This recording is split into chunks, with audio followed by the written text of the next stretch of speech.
1. I have a core memory of my life in the restaurant business in New York City, 13-year veteran. My last job was at a pretty high-end, well-known establishment in Midtown area, we shall say for now. Very, very busy restaurant, a very diverse clientele. Depending on the day of the week, we would get some of the biggest D-bags inside of the Mississippi. I'm not into astrology or religious, or really give a fuck about anything, to be honest. But there were particular nights where everyone would be acting strange. Must be a full moon was the inside joke when it was one of those nights. I was the closing manager on duty one night, and a particular couple was the last two people in the restaurant. They were particularly annoying all through the night. Complaining about the wait, complaining about the bar, complaining about the size of the table. This guy was just a douche, 40-something, black hair, jet black. Bootcut jeans, square-toed shoes, kinda looked like the lead singer of Train. Google him. They had their dinner. They had dessert. The restaurant was empty. It was late. They were sitting at a prime booth in banquet that is built for 4 people. Gave it to him after all his complaining. Mistake. The bar was closed. I was just sitting at the bar bullshitting with the bartender, waiting for this guy to get up and leave so we could lock up and go home.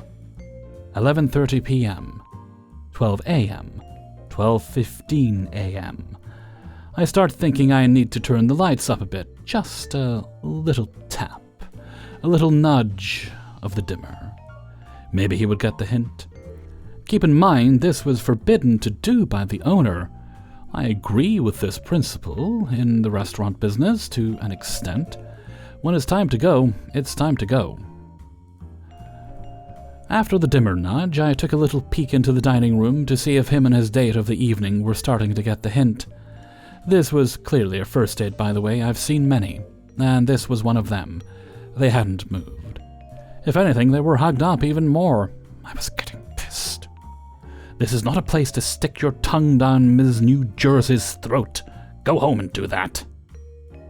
I waited another 10 minutes and decided to say, fuck it, and just hit the lights all the way up. I pushed the on button and the very dimly lit sexy restaurant went to looking like a hospital. I took a stroll through by the gentleman's table just to finalize the hint of we were closing. As I'm walking through the dining room, his head tilts up and says, "Hey, easy with the lights, Chief." I have never heard someone actually get called Chief in this type of context. Only in the movies. It was equally as infuriating as you could imagine. He also had his arm around this girl as he said it, and she kinda laughed, which made it worse. I was definitely embarrassed, but in an angry type of way. I ended up just saying, "Well, we're closed, man, gotta go."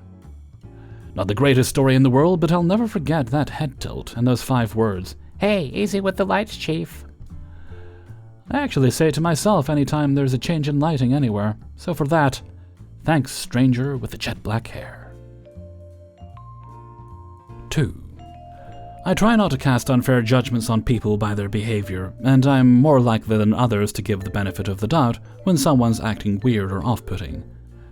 I worked in a residential mental health treatment for teens and in substance use treatment before working at this restaurant.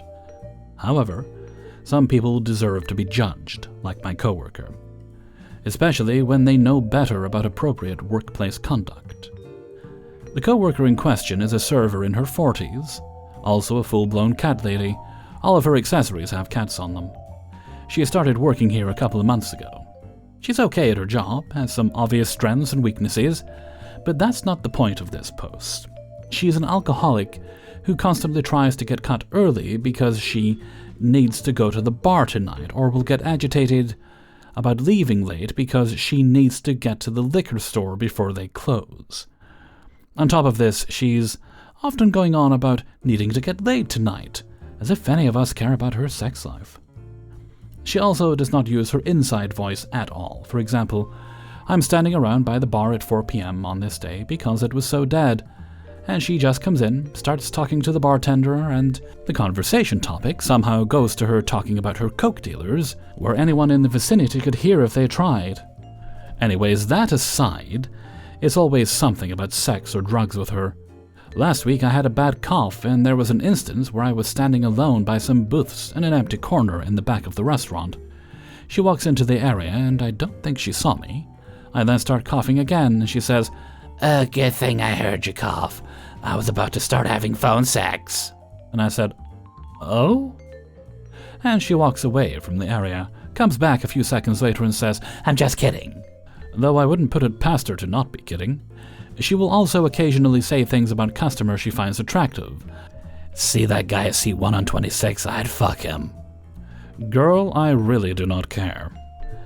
The behavior reached an unreasonable point on this day when she was having a conversation with another coworker by the expo line, where they were all hanging out because the restaurant is particularly empty, using that big outside voice to talk to another coworker about an adult video, and being a little too graphic about what was happening in it.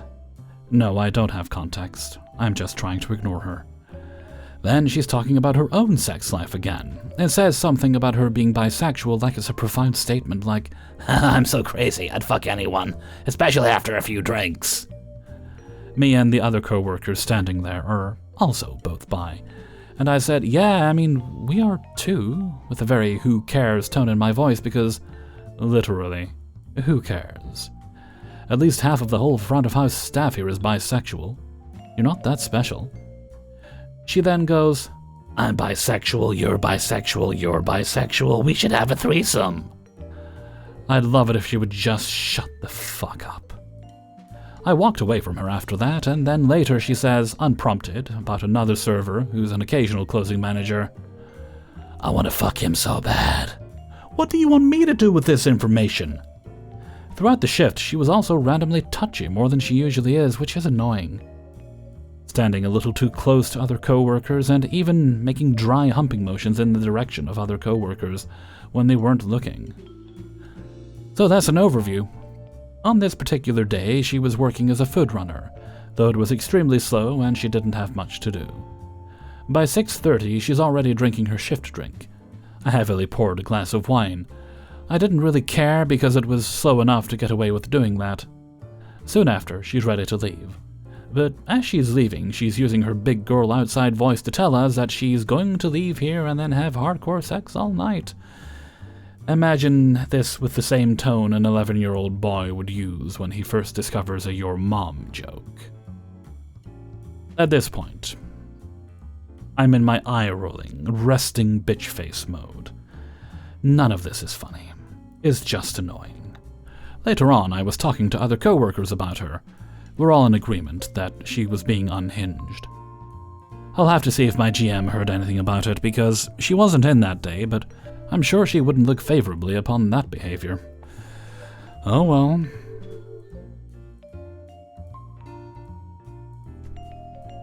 Three. How do I get my unpaid wages? Long story. I'm an 18-year-old woman, started working at a high-end restaurant as a hostess in August of 2022. When I was working as a hostess, I was paid and taxed as an employee, with taxes automatically coming out of my paycheck. In September of 2023, I became a server because I had just turned 18, which is the legal age to serve alcohol in the state of Virginia. I got paid $2.50 an hour plus tips, which is standard server pay in my state. Since this is a higher-end restaurant, usually my tips at the end of the night were substantial, $100 to $300. After my first few paychecks, I realized I was getting taxed as an independent contractor. I don't have knowledge on many other states, but in Virginia, you may only be taxed this way if you fill out a 1099 form. The only tax form I filled out was a W-4 form from when I started this job as hosting. This seems pretty shady, but the owner has been a friend of family for many years, so I decided to give it some more time, because the money was good and I'm a college student. In October 2023, my first check bounced. The amount was close to $1,000. This was 4 checks I deposited at the same time. I only realized they bounced weeks later because another 3 checks bounced again, and I got an alert my account was low. Ironically, when I got this alert I was at work, I mentioned it to my boss, the owner, and he yelled at me, went downstairs, then continued that cycle the rest of my shift, roughly 3 hours, until all front of house felt so bad they cut me. I had a shift the next morning, Sunday. I came in for this shift, and my boss, also the owner, was acting calm, and said for me to get documentation for the amount for checks bounced. Sent it to him, and he would have the money ready to pick up on Tuesday. That is what I did. He ghosted me after that. Since I never heard back, I texted him Wednesday asking if I could come pick up my money. Exactly 1 minute later, he called my family member he was friends with and said I had been fired, November 8th, 2023. When he fired me, he owed me money from the bounced checks. I had copies of these checks and records saying they bounced. On top of that, I was also owed wages and tips from the last 3 shifts worked. This I had no idea of because the restaurant operates using a tip pool, which means all front-of-house tips are pooled together at the end of the night and divided up between all front-of-house employees working that night. This means even if you know how much you got in tips, it's not the same as how much you receive on your paycheck. After a long battle back and forth with him, I've received all the money I had documentation for. I still have not received pay for my last shifts. The owner keeps a binder of all wages. When you get paid, you sign a paper in the binder saying you received that amount of money. The pages showing the amount I made for my last 2 shifts were gone. It's January 2024 now, and I'm not sure how to proceed, as I have no documentation or proof of the amount he still owes me. I'm still unsure of the exact amount. There are also 2 ex-employees I'm close with in a similar situation with him, and we all left the same week. Has anyone here been through a similar situation? What did you do? Any advice on what my next steps should be would be appreciated. 4. I was hosting, serving, cooking, and bartending at the same time. It was hell. If you think those might have been on different shifts, you'd be wrong. Every time I think back in this or tell my friends who were and are servers about it, I realize how actually insane it was. Right out of high school, freshly 18, I got my first job at a very small local restaurant owned by 2 guys. It was clearly a beginner-type job, as most of the employees were either in high school and hosting, we'll get to that one, or in college. We had probably around 10-ish servers total, and what seemed like 1,000+ hosts and hostesses for literally no reason. Knowing what I know now, it seems almost inevitable that it was going to go poorly. But I needed a job badly and had no work experience, so the hope of server money was beautiful to me. I started off working dinner shifts, where there would be around 4 or 5 servers for our 30 tables. Dinner shifts weren't bad since we had at least 2 hosts and hostesses there to seat people, when they weren't on their phones or literally MIA. Sometimes we would only have 3 servers on slower nights, so about 10 tables per person, but normally it wasn't too bad. Lunch shifts were a different story. I showed up to my first lunch shift and realized that there were no hosts and no other servers. At the time I rationalized it that the restaurant just wasn't very busy for lunch. That was not the case. At 18 years old and having been a server for a single month, I was serving 30 full tables. I was running around sweating and on the verge of tears for the entire shift. Thinking it was a one-off fluke and someone was supposed to be there to serve with me and called out sick or something, my idiot self came in for another day shift. I'm terrible at confrontation, especially with my 50-plus-year-old managers, so I pretty much just took the beating of 30 tables for about a month until the day I showed up and there were no hosts, no bartender, and 1 cook. That shift had to have been the worst day of my life, and the customers at my tables could see what was going on, and were rightfully just as horrified as I was that a single little girl was seating them, serving them, and helping to cook their food. People even started offering to leave. I got some pretty good tips from people feeling bad for me, but that didn't make my impending mental break any better. Afterwards, the usual bartender told me that he heard I couldn't handle it at work the other day, and I almost started crying on the spot. I've never forgotten that shift, and left for college soon after, and they had the nerve to ask me if I was going to come back and serve during breaks. Absolutely not! I often think about 1, what the hell, 2, I was 18 and definitely not supposed to be bartending at all, even though I was just giving them beers, 3, I am in no way certified or experienced enough to be making any restaurant food, 4, what the hell? I feel terrible for my 18-year-old self because she had no idea how to stand up for herself, and she deserved better. 5. Annoying things customers do. When customers choose to seat themselves at the only dirty table, doesn't even matter if it's an objectively desirable spot. If it's dirty, they want it. Just why? And then I'm forced to lean over them to clean up, and it's just so awkward. When they get their to-go order but stick around to ask, "Is this everything?" Aw, shucks, you caught me. I was gonna knowingly send you off with only half your order. But congratulations, you saw through my trick, and have earned the right to the rest of your meal. When they try to argue with you over policy and whip out the line, "You must be new, can I speak to the manager?" Like, no sir, I am not, and you may not. Because I am telling you no, and I guarantee anyone else you talk to will tell you the same thing. You will not waste our time. When they haven't figured out what they want to order before phoning in, and want and expect me to stay on the line to listen to them and Even worse when they tell me to hold on just a minute while they talk to their companions or scream at their kids. When they never bother to learn or remember what they like to eat and expect everybody else to retain that information for them. "I'll have my usual" is not an acceptable order. I have no idea who you are. "My husband usually orders for me" is not an acceptable order. "I don't remember what it was, but it was a custom order that you did for me last time." And "last time was a year ago" is not an acceptable order. And then they have the audacity to get frustrated with you for not being able to decipher their vague and uncertain clues. Don't make me ask you, did it have chicken? Did it have beef? Did it have vegetables? Did it not have vegetables? Did it come in a sauce? Tell me, "It was a chicken dish, it came with vegetables and a sauce." Seriously, how much hand-holding can you realistically expect from your server?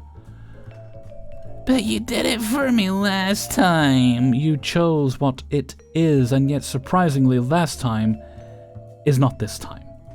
We're living in the present, sir. Even if we did that for you, it was out of courtesy, not obligation. Be grateful.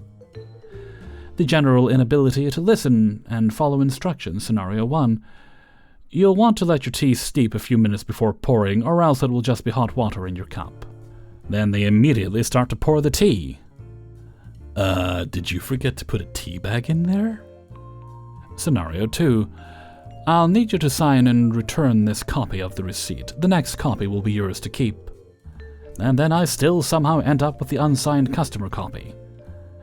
Scenario 3. Hello, welcome in. It's open seating, so go ahead and pick any table you'd like. They continue standing motionless in the front door.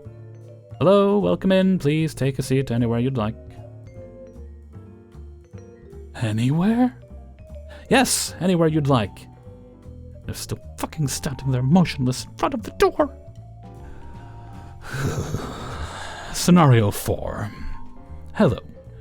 Will you be dining with us or taking away? Yes. Repeat with every customer. To add, I understand why these scenarios happen, but it doesn't make them any less annoying, nay rage-inducing to deal with on a daily basis. This is by no means the end of my complaints against the general populace of customers, but this rant is long enough already, so feel free to add your own list of pet peeves and infuriating customer encounters in the comments. Hey everybody, Hellfreezer here, and thank you very much for listening to Spinning Plates, episode 233. And thank you very much to everybody who allowed me to use their stories in this video. Before you go, hit the like button. If you'd like to get early access to these videos and help me out a little bit, support me on my Patreon, which is linked in the description. You'll also find a link to the Hellfreezer merchandise store to buy t-shirts and mugs and the like. If you enjoyed the video, then please do leave a tip.